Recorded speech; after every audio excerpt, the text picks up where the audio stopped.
Após a volta triunfante de Donald Trump no poder, assuntos secretos contra o Supremo Tribunal Federal não param de aparecer. Duas bombas hoje surgiram. Uma se refere a uma diplomata globalista americana, subserviente a Joe Biden, responsável por interferir nas eleições brasileiras. Assim como afirma essa reportagem da CNN, em que diretor da CIA pediu ao governo Bolsonaro para não intervir nas eleições.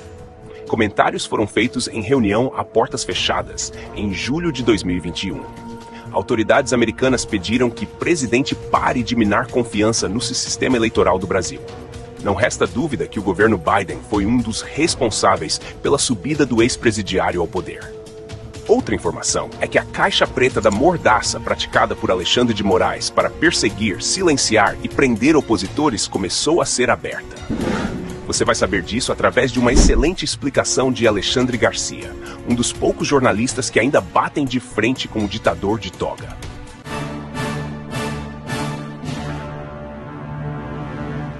Antes dessa gravíssima denúncia de Alexandre Garcia, vamos entender um pouco sobre esse ser asqueroso, talvez, Lúcifer em forma humana, a misteriosa e discreta Victoria Nuland, que você talvez nunca ouviu falar. Ela agiu sempre nos bastidores para não ser percebida. É uma diplomata americana, globalista, comunista, capacho do bilionário que controla o mundo, o George Soros e Schwab. Para você que não conhece, o Klaus Schwab. Ele é um dos homens mais influentes do mundo, tendo em seu convívio muitas das pessoas mais poderosas do planeta. O pensamento do Schwab é tão macabro que após 2030, ele quer moldar a forma como você pensa, se alimenta e como se relaciona como ser humano. É um ser responsável por moldar o novo ser humano a partir de 2030. O controle e o cerceamento de liberdades é o grande objetivo dessa cambada. A Victoria faz parte das fileiras podres do Partido Democrata, a esquerdalha americana. Victoria Nuland é bem conhecida no cenário internacional, muito ligada ao filho de Joe Biden, o criminoso Hunter Biden, envolvido em diversos escândalos sexuais. Informações secretas dizem que foi ela um dos estopins para a guerra entre a Rússia e a Ucrânia. Tem dedo dela até nas trilionárias indústrias bélicas euro-americanas. Igualmente, ela tem bastante influência no comércio transcontinental de gás natural. É inimiga mortal de Donald Trump. Se vocês não sabiam, ela veio ao Brasil a mando de Joe Biden em abril de 2022, ainda no governo Bolsonaro. Na época, reuniu-se com os togados, Alexandre de Moraes e Barroso, deixando claro aos dois que o governo democrata dava carta branca para o STF derrubar a qualquer custo o presidente Bolsonaro. Tramaram na surdina como haveriam de derrubar de vez o presidente Jair Bolsonaro. Não é à toa que Barroso chegou a afirmar: "Nós derrotamos o bolsonarismo." Nós derrotamos o bolsonarismo! A maldita procurou o então chefe das FFAA, General Freire Gomes, outro melancia que entregou inocentes do 8 de janeiro, crianças, idosos, enfermos, direto pro cárcere. Se qualquer oficial brasileiro desse apoio a Jair Bolsonaro, dando suporte para que ele agisse contra o Supremo Tribunal Federal, seria sumariamente enquadrado pelo FBI e pela Interpol como agenciador de ditadura e seriam presos por alta traição.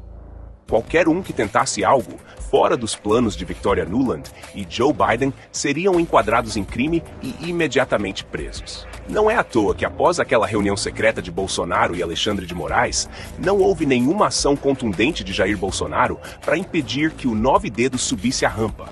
Porque ali, Bolsonaro soube através de Xandão o poder desse demônio chamada Victoria Nuland. We want a free and fair election.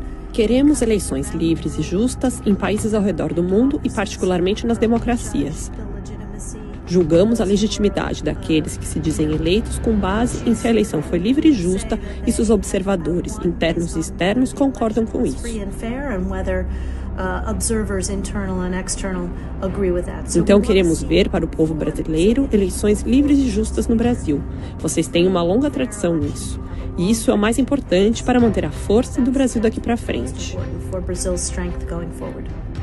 Ao citar observadores externos, Nuland toca em mais um ponto sensível no atual debate político brasileiro. Depois que o TSE enviou dezenas de convites para instituições estrangeiras acompanharem o pleito em outubro, o Itamaraty reclamou do convite à União Europeia e o TSE teve de recuar. Bolsonaro também disparou críticas públicas à presença dos observadores que acompanham eleições brasileiras ao menos desde 1994, ao dizer que, abre aspas, o pessoal quer dar ar de legalidade às eleições, convidando observadores internacionais. Para Nuland, no entanto, não há motivos para que os brasileiros suspeitem da integridade do processo eleitoral nem implementem mudanças no sistema. Mariana, Acreditamos que o Brasil tem um dos sistemas eleitorais mais fortes da América Latina. Vocês têm instituições fortes, salvaguardas fortes, uma base legal forte. Então, o que precisa acontecer são eleições livres e justas, usando suas estruturas institucionais que já serviram bem a vocês no passado. Temos confiança no seu sistema eleitoral. Os brasileiros também precisam ter confiança. Assistindo essas declarações da Victoria Nuland, não resta dúvidas de que houve interferências gravíssimas em 2022. E agora eu entendo perfeitamente porque Bolsonaro não utilizou o 142. Se ele coloca o plano em ação, o ZEWA com a CIA, FBI e forças especiais americanas iriam intervir. E eu não sei onde estaria Bolsonaro e família nesse momento. E olha essa outra informação bombástica, uma denúncia grave do nosso mestre Alexandre Garcia. O que acontece quando as ações de um dos ministros mais polêmicos do Brasil ultrapassam fronteiras e chegam aos ouvidos do Congresso dos Estados Unidos? A trama que mistura justiça, política e liberdade de expressão ganha um novo capítulo internacional. Elon Musk, X-Corporation, Alexandre de Moraes e até a primeira-dama brasileira entram em um enredo que parece ter sido escrito para um thriller político. Você não vai acreditar no que está acontecendo nos bastidores e como isso pode impactar o Brasil e o mundo. Bom dia. O Comitê de Assuntos Judiciários da Câmara de Representantes do Congresso dos Estados Unidos, ou seja, da Câmara de Deputados dos Estados Unidos, está pedindo à X-Corporation do Elon Musk todas as informações sobre os pedidos, ordens, determinações do ministro Alexandre de Moraes à plataforma Twitter ou X. Por quê? Porque o Congresso dos Estados Unidos também fiscaliza a atuação de empresas americanas em outros países.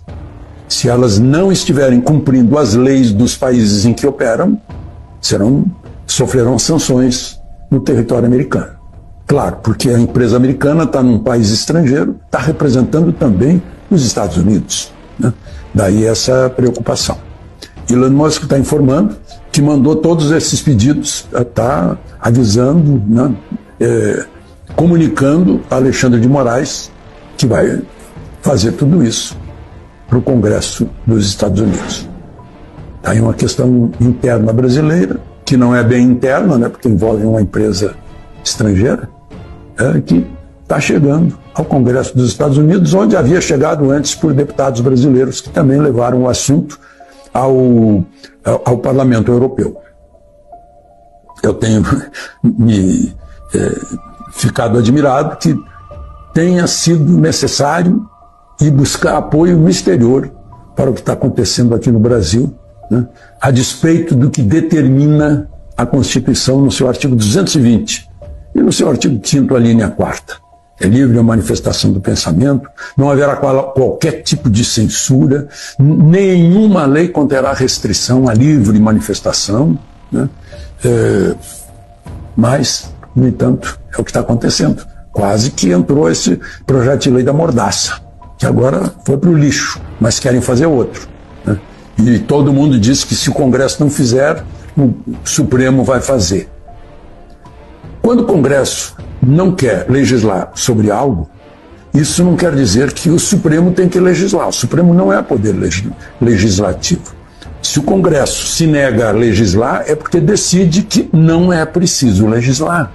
Não é preciso normatizar, não é preciso fazer lei sobre isso. O ministro Marco Aurélio Mello, que está aposentado do Supremo, já foi presidente do Supremo, disse que se tiver que normatizar alguma coisa, isso é com o Congresso, não é com o Supremo. Baixar normas sobre alguma coisa. O Supremo julga, interpreta a Constituição, né? E é, sobretudo, deveria ser um tribunal constitucional. Está sendo um tribunal penal, né, criminal, aí, com essa história do... No meio desse furacão, surge uma questão delicada. O Supremo Tribunal Federal, que deveria interpretar a Constituição, está sendo acusado de atuar como legislador, algo que constitucionalmente cabe apenas ao Congresso Nacional. O temor de um PL da mordaça já assombra a população, mesmo com a recente rejeição do projeto. Mas há quem diga que, caso o Congresso hesite, o Supremo não hesitará em tomar as rédeas. Será que estamos diante de um conflito de poderes sem precedentes? E enquanto o Brasil enfrenta esse embate, surge outra questão controversa: o papel da primeira-dama, Janja da Silva. Em entrevista à BBC, ela declarou que sua função é de articuladora de políticas públicas, não de participar de eventos sociais tradicionais, como visitas a instituições filantrópicas. Essa postura gerou desconforto até dentro do próprio PT, já que, teoricamente, a articulação política deveria ser responsabilidade de Alexandre Padilha. E como se não bastasse, há quem critique o termo política pública, considerando-o um pleonasmo. Em um cenário de tensões políticas internas, censura debatida em tribunais e o olhar atento de potências estrangeiras, o Brasil se encontra em uma encruzilhada. Será que o país está preparado para enfrentar a pressão internacional enquanto equilibra suas próprias crises institucionais?